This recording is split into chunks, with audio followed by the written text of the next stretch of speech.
Bem-vindos a mais um mergulho profundo. Hoje a gente encara um osso duro de roer, Apocalipse 9. É verdade. Um capítulo que assusta, né? Com aquelas imagens. Sim, gafanhotos demoníacos, cavalaria, é intenso. Mas olha, temos aqui uma análise detalhada para tentar decifrar um pouco isso de uma perspectiva bem específica. Exato. A nossa ideia aqui é descompactar as chaves de leitura dessa análise, sabe? Os princípios que ela usa para interpretar. A hermenêutica, Hermenêutica, certo. As regras do jogo para entender o texto. isso.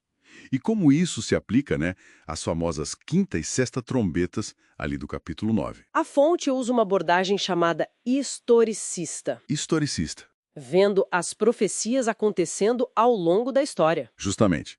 Com raízes fortes na tradição adventista, essa é a linha. Então vamos direto ao ponto.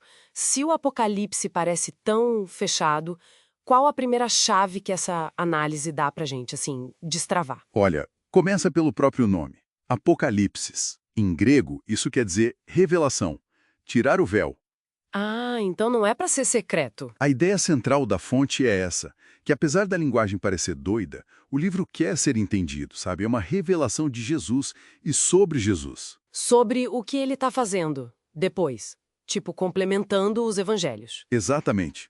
O que ele faz no céu depois da ascensão. Completa a visão do ministério dele que a gente tem nos evangelhos que focam mais na terra. Ok, revelação, entendi. Mas e a linguagem? Essas visões, os símbolos todos, como é que a gente decifra sem viajar demais? A fonte dá uma luz nisso? Dá sim, e é um ponto central. A linguagem é quase toda simbólica. E o pulo do gato, segundo essa análise, é que ela está super conectada com o Antigo Testamento. Tipo, os símbolos vêm de lá. Vem muito de lá. É impressionante. Dos 404 versículos do Apocalipse, mais de 300 têm alguma ligação, algum eco do Antigo Testamento. 300. Caramba. Pois é. Isaías, Jeremias, Ezequiel, Daniel, os Salmos. Para entender um símbolo no Apocalipse, a primeira coisa para essa fonte é ir buscar o que ele significava lá atrás, no AT. Entendi. O Antigo Testamento funciona quase como um dicionário de símbolos para o Apocalipse. Mas você falou de Daniel especificamente. Qual é a conexão aí? Então, a análise vê Apocalipse e Daniel como livros irmãos, sabe? Um explica o outro. Tipo uma continuação? Isso. Aquilo que ficou meio selado, meio escondido em Daniel, esperando um tempo certo, o Apocalipse vem e tira o véu, revela.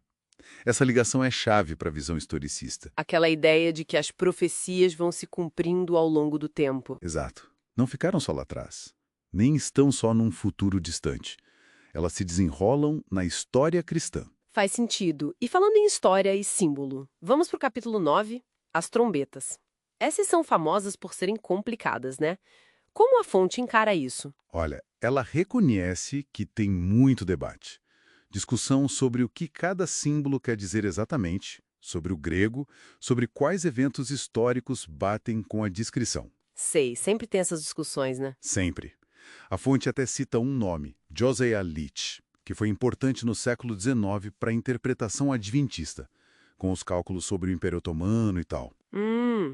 Interessante. Mas a análise que a gente está vendo aqui não mergulha fundo em cada detalhe histórico desse debate. Ela foca mais em explicar alguns termos-chave do próprio capítulo 9. Tipo o quê?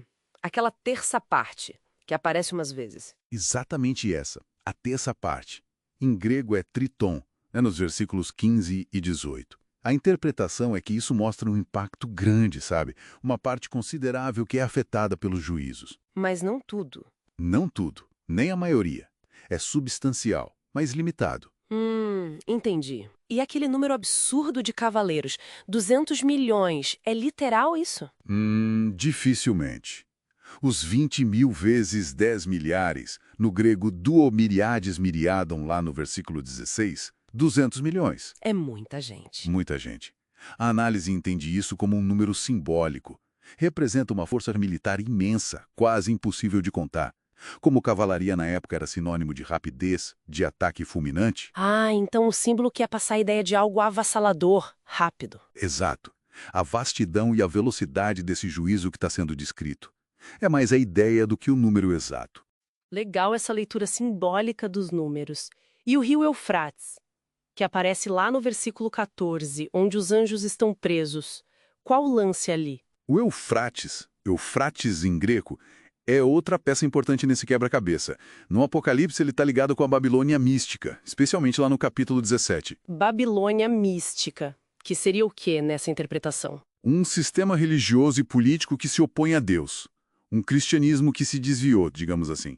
Como a Babilônia histórica ficava perto do Eufrates, Ah, o rio representa a base de poder desse sistema, ou área de influência dele. pode ser isso, a fonte de sustento ou domínio simbólico desse poder que é contrário a Deus. E como isso tudo amarra com aquela ideia de tempo do fim, que vem lá de Daniel? Aí é que está a conexão final para essa análise. Daniel 12 fala para selar o livro até o tempo do fim. Mas lá no fim do Apocalipse, capítulo 22, a ordem para João é o contrário. Não sela, porque o tempo está próximo. A interpretação é que algumas profecias, tanto de Daniel quanto de Apocalipse, só iam ser entendidas de verdade mais pro final da história. Tipo, ficariam mais claras com o tempo. Isso. A fonte dá como exemplo principal a profecia das 2.300 tardes e manhãs de Daniel 8.14. Aquela que eles interpretam como apontando para 1844. Exatamente. Que dentro dessa tradição, marca o início de uma nova fase do trabalho de Cristo no céu, ligado ao julgamento. Uau! É uma teia bem complexa de conexões, né? Então, se a gente for resumir a abordagem da fonte, o Antigo Testamento dá a linguagem, os símbolos, Isso, fornece o dicionário simbólico. Daniel dá a estrutura de tempo, a linha profética. Perfeito contexto temporal. E o Apocalipse revela o desenrolar final desse drama todo. Precisamente. A Babilônia real do Antigo Testamento vira um símbolo de um sistema mundial de oposição a Deus. Os juízos das trombetas lembram as advertências dos profetas lá de trás. E tudo isso dentro do grande tema do conflito cósmico. O bem contra o mal. A luta entre Deus e as forças do mal, que está na Bíblia toda e que, para essa visão, chega ao clímax com Cristo vencendo e o caráter de Deus sendo justificado, vindicado. Que mergulho, hein? Fica bem claro que, para essa análise, entender Apocalipse 9 não é só olhar para o capítulo isolado. Tem que conectar os pontos, né? Totalmente. Olhar para o Antigo Testamento, para Daniel, e aceitar essa perspectiva histórica do cumprimento da profecia. Senão as peças não encaixam. Exato. Mesmo os detalhes que geram debate, tipo a terça parte, os 200 milhões, o Eufrates, eles começam a fazer sentido dentro desse quadro maior. Da revelação de Deus acontecendo aos poucos e desse conflito espiritual rolando através dos séculos. Isso. São peças de um mosaico, né? Não são só imagens soltas e assustadoras. Elas têm um lugar na história que o livro está contando. Muito bom. E para a gente fechar e deixar uma reflexão, se a gente assume essa premissa da fonte, né, que esses símbolos e eventos falam de um conflito real, histórico e espiritual, como será que essa lente de juízos divinos, de poderes simbólicos, poderia talvez mudar a forma como a gente lê os conflitos e as crises que a gente vê no mundo hoje?